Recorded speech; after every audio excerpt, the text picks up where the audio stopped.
اگر کوئی گھر کے اندر نماز ادا کرتا ہے تو اس کی نماز تو ادا ہو جائے گی، لیکن اس کو ایک نماز کا ثواب ہوگا.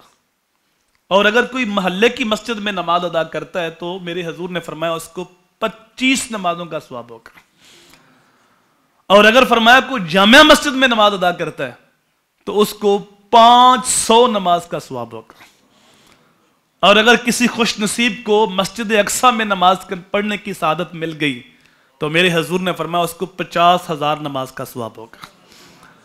اور اگر اس کے بخت بیدار ہو گئے اور اس کو مسجد نبی میں سجدے کی توفیق مل گئی تو وہاں اس نے ایک نماز پڑھی، اللہ اس کو 50,000 نمازوں کا ثواب عطا فرمائے گا. اور اگر کسی کا مقدر چمکا، وہ عمرے پہ گیا، حج پہ گیا اور اس کو مسجد حرام میں نماز پڑھنے کی توفیق مل گئی تو میرے حضور نے فرمایا اللہ اس کو 1,00,000 نماز کا ثواب عطا فرمائے گا. پڑھی اس نے ایک نماز ہے لیکن ثواب اس کو 1,00,000 نماز کا دیا جائے گا. اللہ اکبر.